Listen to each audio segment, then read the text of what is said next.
तालिबान फिलहाल अपनी छवि चमकाने के लिए पूरी दुनिया में जबरदस्त पीआर की कोशिशें कर रहा है और अब भारत में भी एक खास वर्ग यहां बैठे बैठे तालिबान की तारीफें कर रहा है। भारत के कई लिबरल बुद्धिजीवियों और नेताओं को लगता है कि तालिबान स्वतंत्र प्रेस और महिलाओं की आज़ादी के लिए काम करेगा। वो पूरी दुनिया में ये प्रचार कर रहे हैं कि ये तालिबान अब पुराने तालिबान जैसा नहीं है, ये तालिबान का नया रूप है, ये तालिबान अब बहुत प्रोग्रेसिव है, बहुत आधुनिक है और ये आतंकवादी नहीं है। और ऐसे लोगों की नज़र में तालिबान की कल की प्रेस कॉन्फ्रेंस सुपर हिट रही। इसलिए आज एक बार फिर हम हमारे देश के इन लोगों से कहना चाहते हैं कि अगर आपको तालिबान से इतना लगाव है, आप बधाई देना चाहते हैं, मन ही मन अगर आपके मन में लड्डू फूट रहे हैं तो कुछ दिन अफगानिस्तान में गुजारिए। उनके लिए हमारा नारा यही है, कुछ दिन तो गुजारिए अफगानिस्तान में, वहाँ जाइए, वहाँ आप वेकेशन के लिए जा सकते हैं। भारत के हिल स्टेशंस पर जाने की बजाय कुछ दिन अफगानिस्तान की पहाड़ियों पर और उनके रेगिस्तानों में बिता कर आइए और देखिए वहाँ पर क्या माहौल है। आज बहुत सारे लोगों ने एक ट्वीट किया, उनके ट्वीट्स की तस्वीरें हम आपको दिखा रहे हैं। ये सारे ट्वीट्स एक जैसे ट्वीट्स थे। इस तरह से लगा जैसे किसी ने ये ट्वीट्स उन्हें लिख कर दिए हों और इन सब ट्वीट्स में ये लोग तालिबान की तारीफ कर रहे हैं और कह रहे हैं कि देखिए तालिबान जैसा आतंकवादी संगठन भी अब प्रेस कॉन्फ्रेंस कर रहा है। यानी इन्हें तालिबान की ये जो अदा है ये बड़ी पसंद आई और कह रहे हैं कि even the Taliban will attend a press conference, even the Taliban are holding a press conference. तो ये वो लोग हैं जो तालिबान को बहुत पसंद कर रहे हैं। तालिबान की ये जो उदारता है ये उन्हें बड़ी पसंद आ रही है। तालिबान की जो प्रेस कॉन्फ्रेंस है उन्हें अच्छी लग रही है और तालिबान ने जो वादे किए थे कि वो प्रेस को स्वतंत्र रखेंगे, उन्होंने वादा किया था कि वो महिलाओं के अधिकारों को भी बरकरार रखेंगे इस्लाम के मुताबिक। आज वो सारी बातें भारत के एक वर्ग को बड़ी अच्छी लग रही हैं। आज मुस्लिम पर्सनल लॉ बोर्ड के प्रवक्ता सज्जाद नुमानी ने अफगानिस्तान में तालिबान की जीत के लिए अल्लाह को शुक्रिया कहा है और यह भी कहा है कि भारत का मुसलमान तालिबान को सलाम करता है। हालांकि मुस्लिम पर्सनल लॉ बोर्ड ने उसके बाद यह स्पष्ट किया कि ये विचार व्यक्तिगत हैं और इसका मुस्लिम पर्सनल लॉ बोर्ड से कोई लेना देना नहीं है।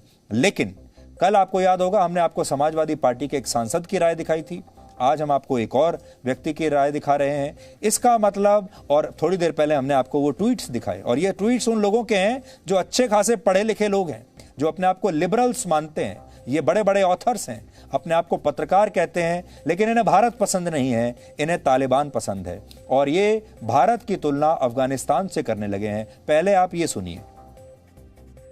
मुबारक हो इमारत इस्लामी अफगानिस्तान के कायदीन को। आपका दूर बैठा हुआ ये एक हिंदी मुसलमान आपको सलाम करता है, आपकी अज़मत को सलाम करता है, आपकी जुर्रत और हौसले को सलाम करता है। आपका ये भाई दुआ करता है कि अल्लाह ताला आपकी बसीरत और आपकी हिम्मत और आपकी इस्तिकामत में दिन दूनी रात चौगनी तरक्की अता फरमाए। आपको याद होगा कल ही समाजवादी पार्टी के एक सांसद शफीकुर रहमान बर्क ने भी तालिबानियों की तुलना भारत के क्रांतिकारियों से की थी और अब उनके खिलाफ देशद्रोह का केस दर्ज कर लिया गया है। इन्होंने कहा था कि जैसे भारत के क्रांतिकारियों ने अंग्रेजों के खिलाफ विद्रोह किया था, लड़ाई लड़ी थी आज़ादी के लिए, वैसे ही तालिबान ने भी अपनी आज़ादी, अपने देश की आज़ादी के लिए इतना संघर्ष किया है। और पाकिस्तान के प्रधानमंत्री इमरान खान भी यही कह रहे हैं कि ये आज़ादी का संघर्ष था। आज हमें अफगानिस्तान की 1,85,00,000 महिलाओं की चिंता हो रही है, जिन्हें लेकर तालिबान ने कल एक बयान दिया था। इस बयान में उसने कहा था कि इस बार के शासन में महिलाओं को ज्यादा आज़ादी मिलेगी और इस्लाम धर्म के मुताबिक उन्हें अधिकार भी दिए जाएंगे। और उन्होंने कल ये कहा था कि हम उन्हें काम करने की इजाजत दे देंगे। यहां पर दुनिया भर की महिलाओं को और पुरुषों को भी सुनना चाहिए। तालिबान कह रहा है कि हम महिलाओं को काम करने की इजाजत दे देंगे। उन्होंने कहा वी विल अलाउ देम। अब बड़ी बात यह है कि अलाउ करने का, इजाजत देने का अधिकार उन्हें किसने दिया है। दूसरा, उन्होंने कहा कि हमने सबको माफ कर दिया है। सवाल यह है कि माफ करने का अधिकार किसी भी इंसान को कैसे मिल सकता है। ये कौन है जो किसी को माफ करेंगे, लेकिन कहते हैं कि हम बड़े उदार हैं, हमने सबको माफ कर दिया है। और तीसरा इन्होंने ये कहा कि महिलाओं जहां भी उन्हें यह लगेगा कि जिन क्षेत्रों में महिलाओं को काम करना चाहिए उन क्षेत्रों में हम महिलाओं को काम करने की इजाजत दे देंगे। लेकिन कुछ ही घंटों में तालिबान पूरी तरह एक्सपोज हो गया और वहां एक महिला को सिर न ढकने की वजह से मार दिया गया।